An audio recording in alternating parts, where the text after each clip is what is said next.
What is up, people of the internet world? Gary here with GBL Iguanas, and today with the lovely bird audience and goats and everything else yelling at us, we're going to talk about what you need to do before you bring a reptile home. Primarily if you are more of a novice keeper, to where if it's your first reptile, maybe just like your second reptile, or it's a new type of animal. So let's say you've only kept lizards, but now you're going to get your first snake, or vice versa.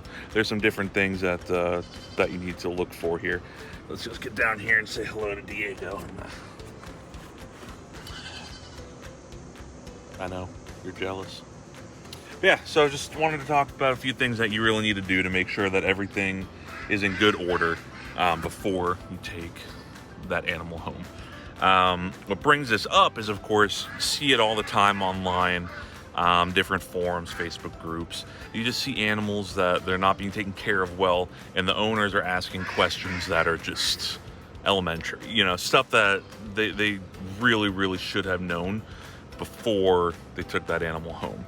There's actually, I see it a lot, and I get a lot of questions a lot, on Instagram about iguanas, and these poor animals are being kept, in small glass aquariums. They're underfed. People, I tell these people what kind of cage they need and how big, and then all of a sudden it's just like, hi Diego. You tell these people and they act so surprised. They're like, oh, I can't do that. Well, that's why you need to be doing the research before you get these animals. Always, always, always do your research. There's a lot of things that go into keeping these animals, and it's not as simple as taking a goldfish, putting it in a bowl, and being done with it. Even with that, even a goldfish takes a lot more than just putting them in a bowl. So you've got to know what you're getting into. And I'm going to kind of go over a few different things of the must-knows. And this is going to be more geared towards like the beginner side, to folks that aren't as experienced with them, with reptiles in general.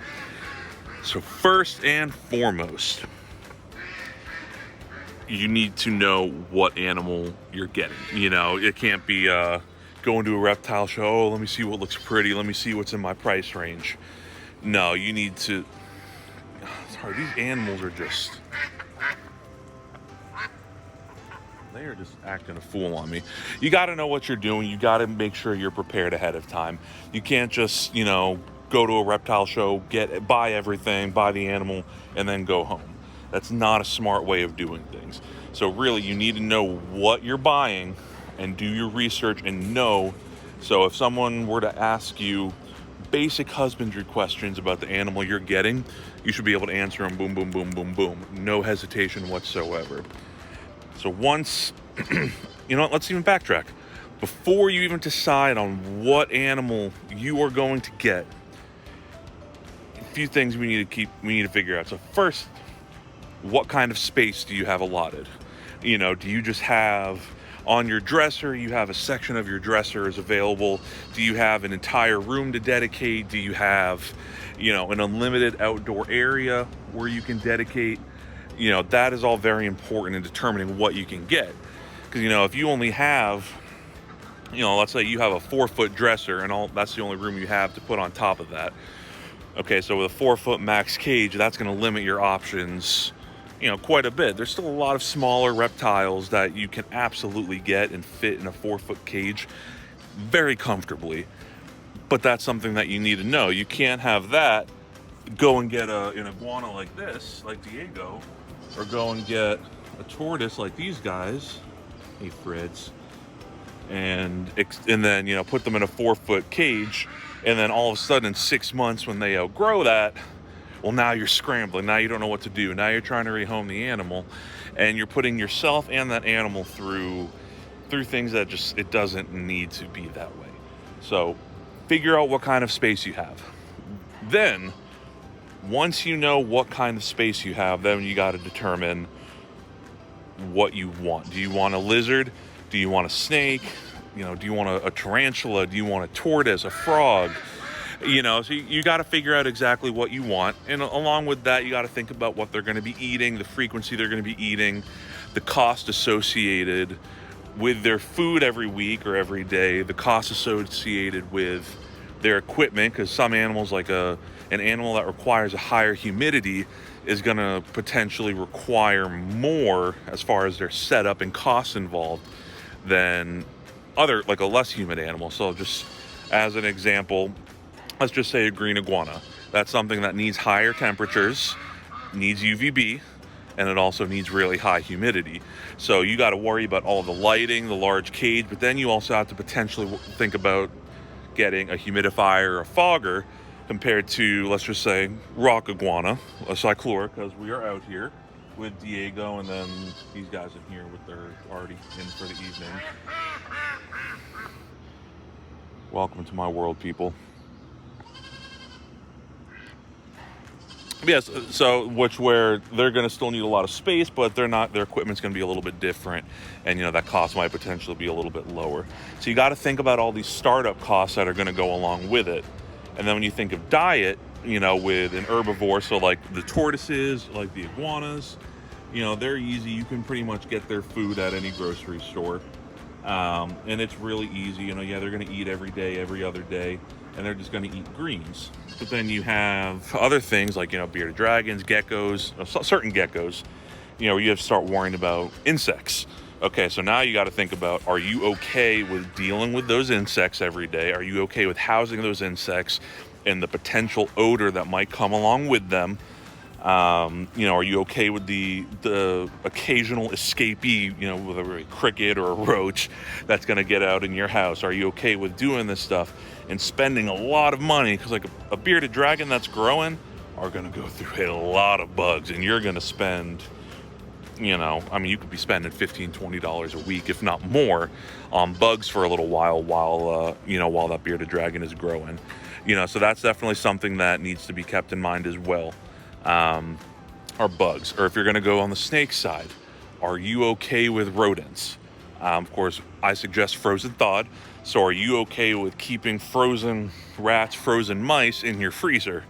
Or if for whatever reason, if you did decide to feed live, are you okay with going now every week, going out, buying that rat and bringing it home? Then if your snake doesn't eat, then you got to worry about what you're going to do with that animal as well. Whether you're going to just get rid of it, or you're going to house it until the next week. There's all different things that go into that. Of course, the costs on like a snake, feeding them, it's not as bad when they're small, once a week, a $3, $4, $5 rat. But then once they start getting bigger, those rats get more expensive. And then if you get an even bigger snake, like, Burmese python, reticulated python, that's eating pigs, or eating, larger quail, they're eating rabbits. All that stuff is going to cost a lot more money as well. So these are all just little things that you need to think about. Excuse me. Before you're getting these animals, you have to know size-wise what you've got, the costs that are incurred for the setup and their feeding, for their initial setup. But then as they grow and get bigger, now you got to think as well to either build or purchase another, a very large enclosure for them as adults. And going with that, you can't just go with the minimum. So, a lot of people might say, you get kind of like a rack system, or it's something like that for a big snake, or for a lot of different snakes. Yes, is it going to survive? Sure. But that's it. It's just going to survive. It's not going to thrive. And that's going to go for all lizards, for everything. You're always going to see minimum cage requirements. And that's solely just for survival. There's no point in getting any of these amazing animals for them to survive. It's the same thing for dogs, which, of course, they were literally just sitting right here. Darn dogs, making me look like a fool. You want them to thrive just like any other animal. You want them to have space where they can move, they can do all the natural behaviors, bugs, that, that's part of the fun of keeping these animals, is being able to provide them with a more naturalistic setup to then be able to see a lot more of their natural behaviors. You don't want to just get an animal and just go sit there just like that. I'm not saying Diego does that, but he's just chilling right there. If you get an animal that gets big and then you keep it in a small minimum cage, that's all you're going to get. You get Burmese and reticulated pythons that are in these just little small cages. They don't do anything. You put them in a bigger cage that's more naturalistic, you see all those behaviors. you know, with Bernie, we actually need to upgrade his cage here pretty soon. That boy's growing fast. You're going to see, you'll hear a lot, people say these bigger snakes, or a lot of snakes in general, they don't need a water dish big enough for them to soak in. They don't need it. Okay? I give it to them, and they use every single drop of water I give to them. So for Bernie, let's just go inside and let's look at some snakes here. Move, Sam. There's the same. So for Bernie boy, he has this giant tub of water in here.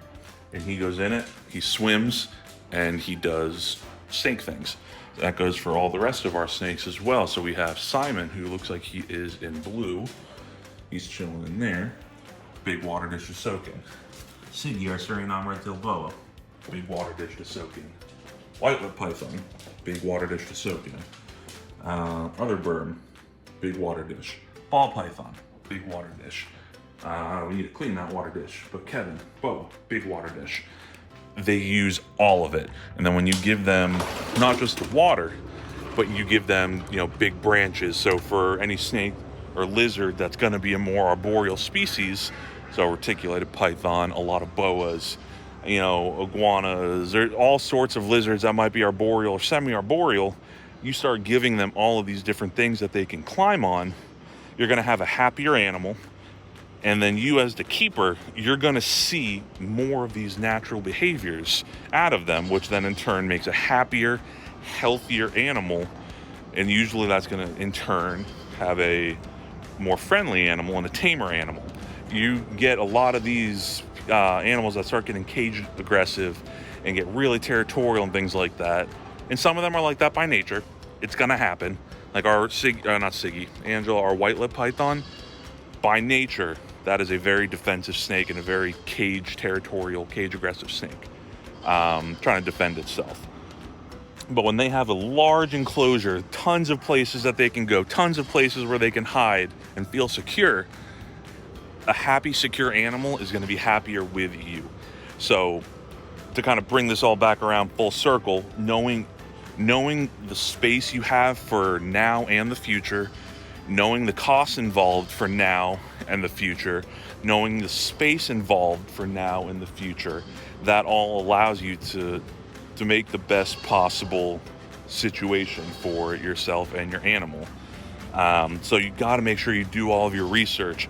And then once you figure out all of that stuff, then start doing all of your research on the individual animal. So rock iguana, tortoise, green iguana, bearded dragon, crested gecko, leopard gecko, corn snake, rat snake, ball python, whatever.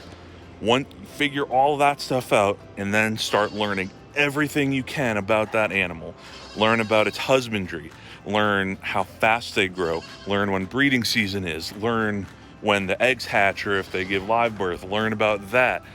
You know, learn about their natural habitat. Learn more just about their natural taxonomy. Learn everything there is to know that you can possibly find. Books, talk to experts, talk to breeders, go on forums, Google articles, do everything you can to learn every single bit of information you can about the animal you're getting. And that's going to allow you to provide better for that animal.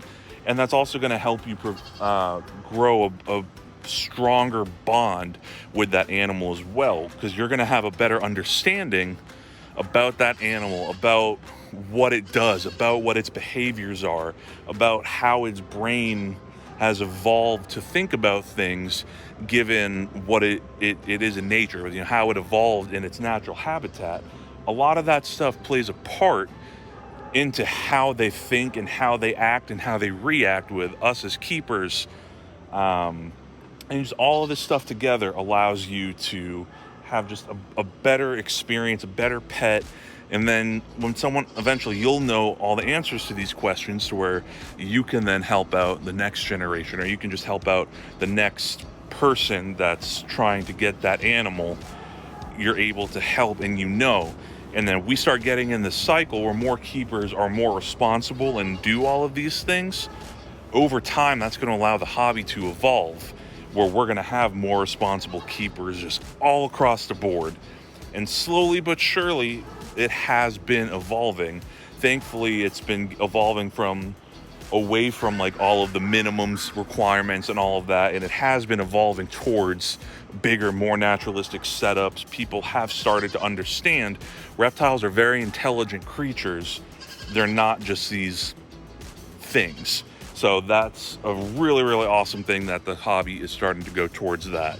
And just all we can do is each individual keeper just keep that ball rolling, keep helping each other out, keep educating each other, educate anybody who might ask about these. The more people that know how to properly care for all of these animals and understands them, and they can educate others about them, other people that might be terrified of them because of no understanding can now understand them to where now they don't fear them and they can appreciate them.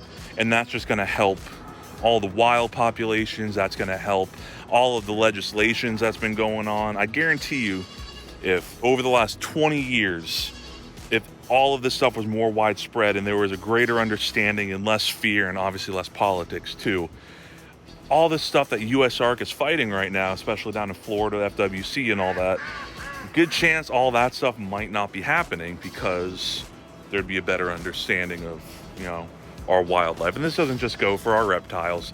This goes for just any reptile, any reptile, any of our wildlife that, you know, might be out there. So I know this has kind of gone, you know, we've zigzagged and we've squirreled and all sorts of fun stuff, but that's what we do here at GVL Iguanas.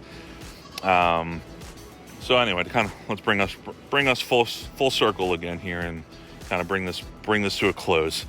Just do your research, know exactly what you're doing, know what you're getting into, and, you know, don't do things on an impulse. Don't do things that are going to be harmful for you or the creature that you're bringing home. As always, just learn. Even if you can't bring a reptile home, parents won't let you. You're in an apartment and won't let you. At the moment, you just don't have the space to do it, but there's species you want to potentially keep in the future. Just learn.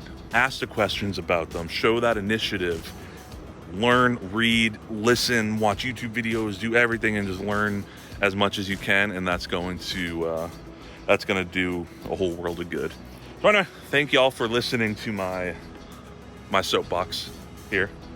I would stand on that and stand on my soapbox, but I'd probably break it because I'm a big boy.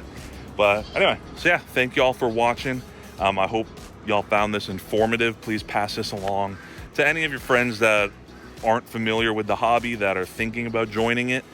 Pass this along so they know exactly the kind of things that they need to look for and research before they dive into this incredible hobby of, you know, herpetoculture. So yeah, we'll catch y'all next time.